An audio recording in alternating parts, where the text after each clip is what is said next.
자, 오늘 이 새벽에 하나님께서 우리에게 주시는 하나님 말씀은 사무엘상 18장 17절에서 30절까지 말씀입니다. 저와 여러분이 한 절씩 교독하도록 합니다. 사울이 다윗에게 이르되 맏딸 메랍을 내게 아내로 주리니 오직 너는 나를 위하여 용기를 내어 여호와의 싸움을 싸우라 하니, 이는 그가 생각하기를 내 손을 그에게 대지 않고 블레셋 사람들의 손을 그에게 대게 하리라 함이라.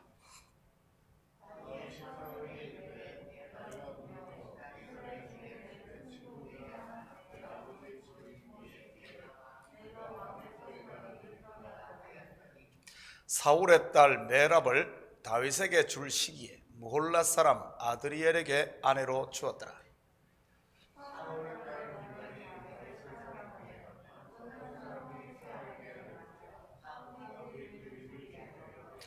스스로 이르되 내가 딸을 그에게 주어서 그에게 올무가 되게 하고 블레셋 사람들의 손으로 그를 치게 하리라 하고, 이에 사울이 다윗에게 이르되 내가 오늘 다시 내 사위가 되리라 하니라.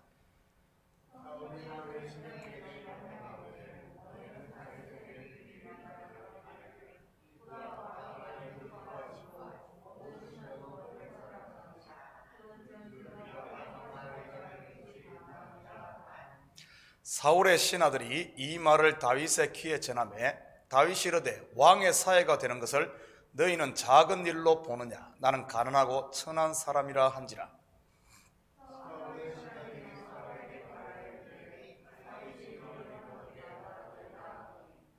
사울이 이르되 너희는 다윗에게 이같이 말하기를 왕이 아무것도 원하지 아니하고 다만 왕의 원수의 보복으로 블레셋 사람들의 포피 100개를 원하신다 하라 하였으니, 이는 사울의 생각에 다윗을 블레셋 사람들의 손에 죽게 하리라 함이라.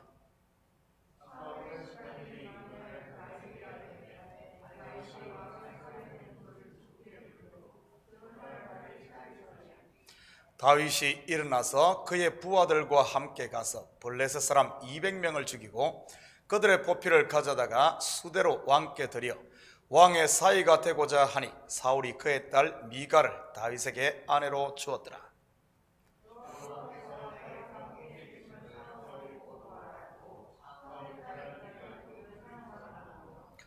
사울이 다윗을 더욱 두려워하여 평생에 다윗의 대적이 되니라.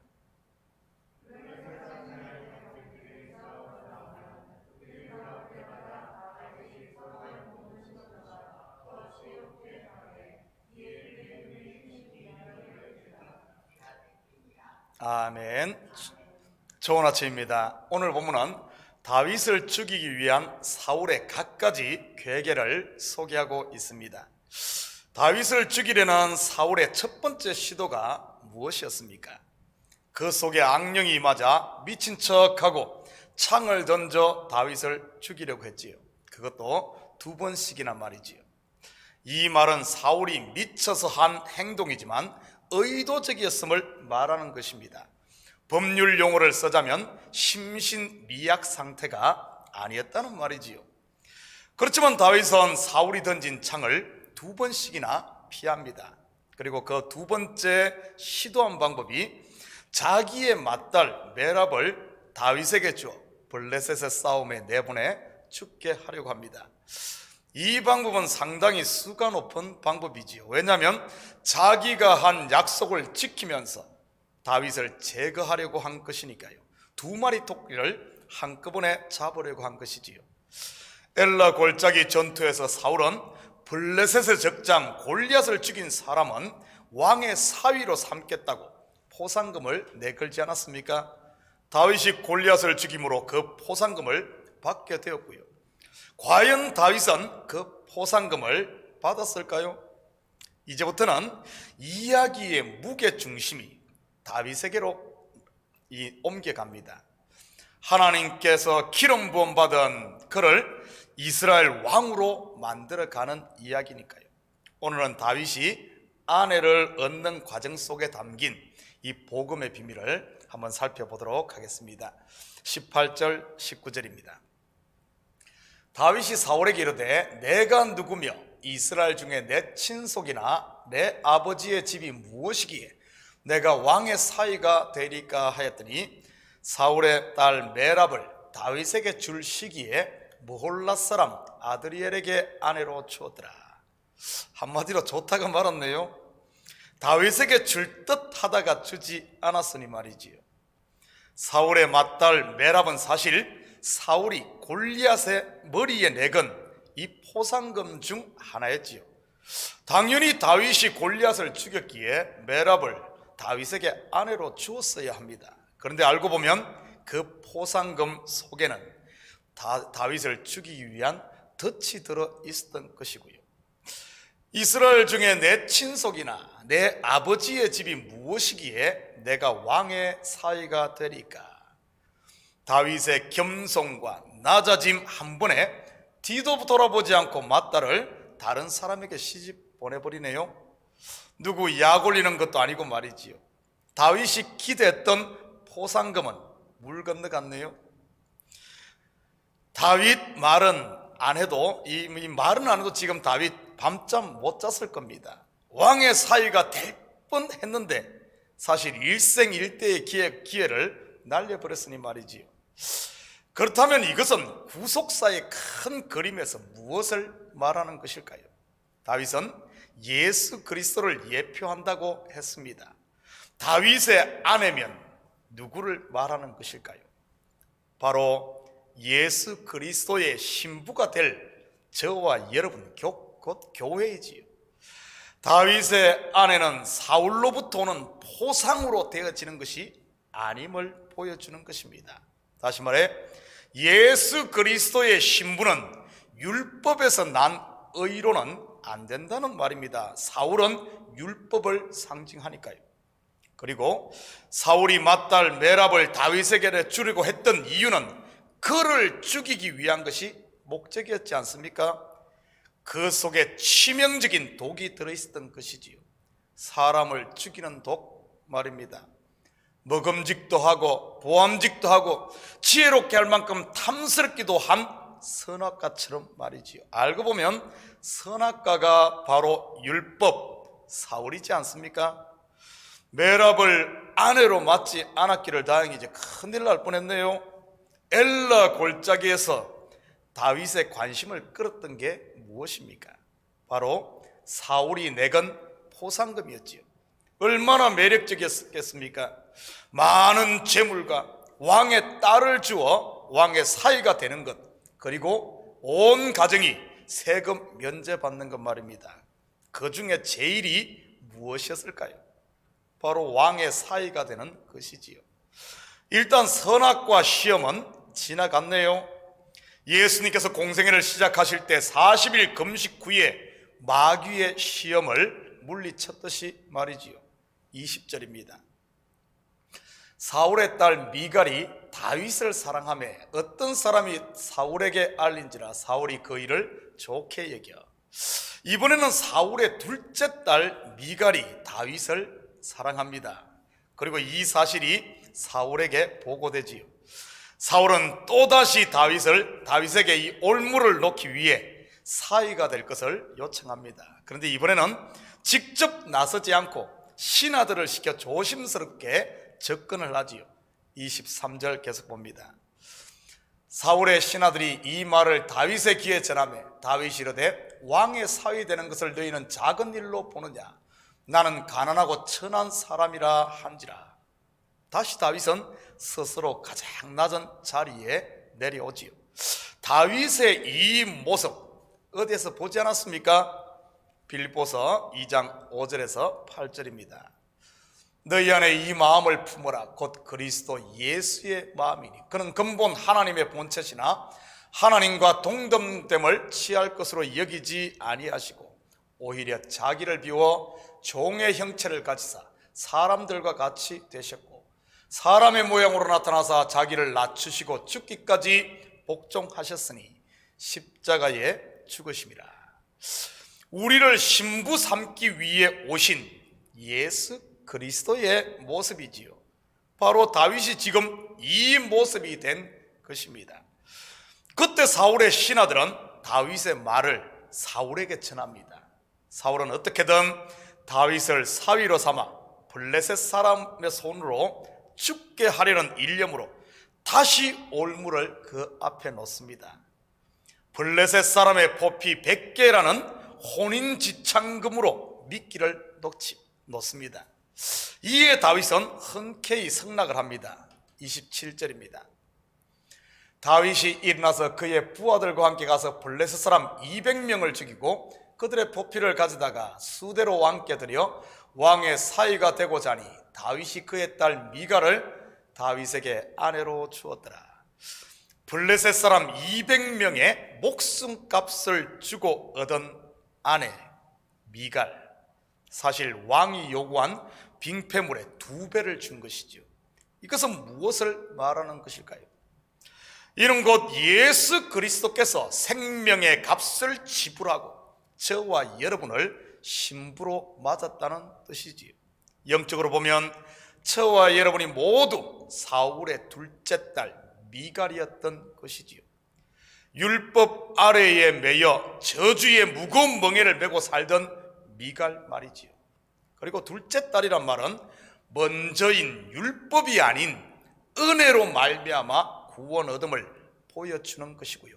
28절입니다.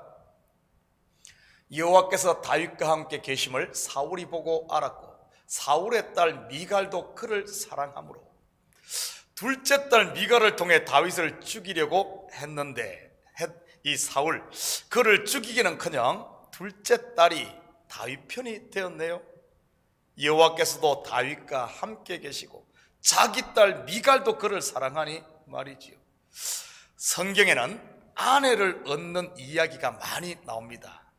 아담과 하와로부터 시작해서 이삭이 그의 아내 리브가를 얻는 이야기, 야곱이 라헬과 레아를 얻는 이야기, 보아스가 룻을 얻는 이야기, 호세아가 고멜을 얻는 이야기 등 말이지요.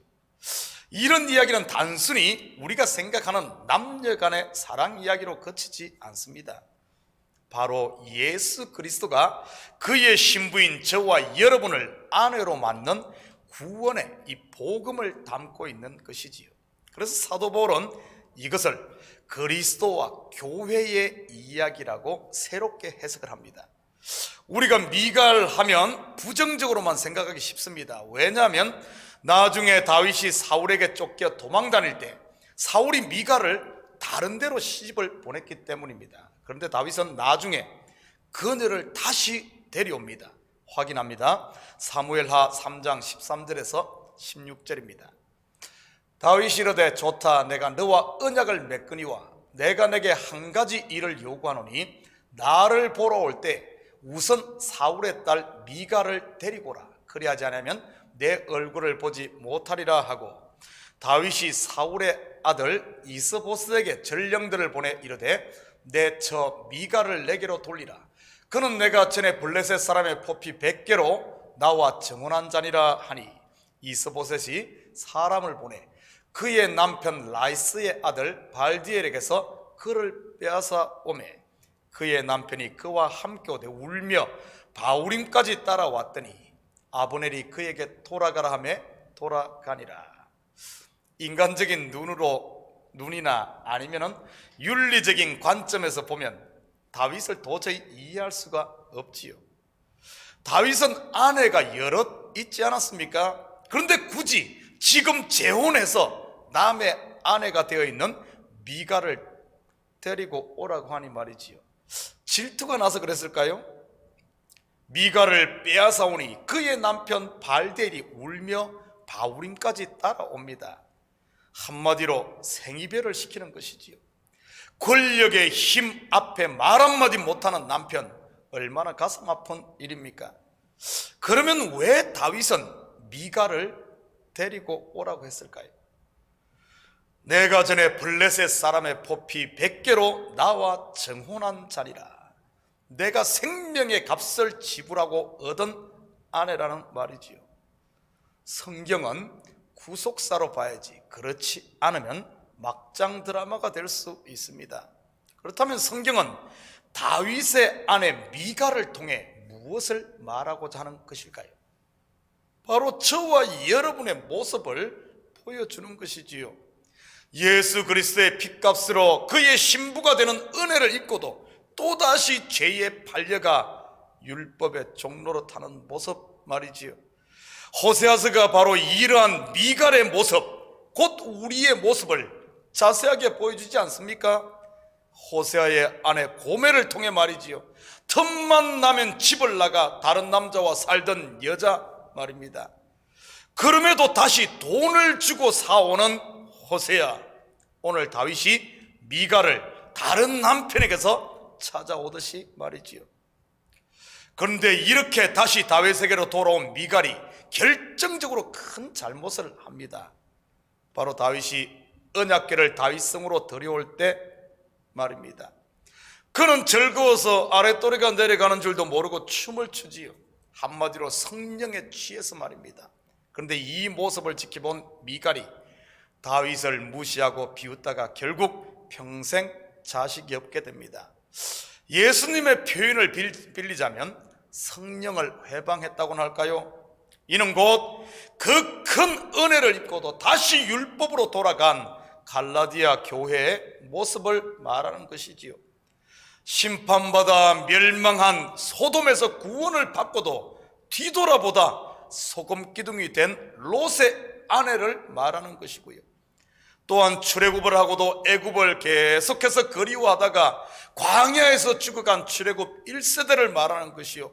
또한 홍수 심판에서 구원을 받고도 다시 옛날로 돌아가서 노아의 허물을 떠들고 다닌 이 아들 함을 말하는 것입니다. 사랑하는 성도 여러분, 혹시 이러한 모습이 우리에게는 남아있지는 않습니까? 저와 여러분은 예수 그리스도의 핏값으로 산 그리스도의 신부임을 잊지 마시기 바랍니다. 비록 육신이 연약하여 잠시 넘어질지라도 예수님은 저와 여러분을 결코 포기하지 않고 다시 찾는다는 사실을 기억하고 더 이상 뒤돌아보며 마음을 강팍해 하지 마시고 묵은 땅을 기경함으로 좋은 밭이 되어서 우리 성령의 열매들을 풍성하게 맺는 이런 복된 하루가 되기를 주님의 이름으로 부탁드립니다. 기도하십시다. 사랑의 아버지 하나님, 참으로 감사를 드립니다. 아들의 핏값으로 우리를 사서 아버지 하나님 앞에 온전히 서기까지 포기하지 않고 성령으로 우리를 지키시며 아버지 인도하시는 하나님, 주님이 부를 때 주여 내가 여기 있나이다, 주님 앞에 설 수 있는 저희들 되게 하시고 우리의 마음을 강팍게 할 것이 아니라 부드럽게 하여 주님의 음성에 귀 기울이고 아버지 7번 넘어질지라도 다시 일어나 주님만을 따르는 저희들 되게 도와주시옵소서. 그래야 주님께서 예비하신 왕의 신부 아버지 이 구원을 우리가 누리며 살게 하시고 잘 준비된 신부가 되어져 하나님의 기쁨이 되는 저희들 되게 도와주시옵소서. 이 새벽에도 기도하는 기도 제목마다 주님 속히 응답하시는 줄 믿사오며 이 모든 말씀 예수님의 이름으로 기도드립니다. 아멘.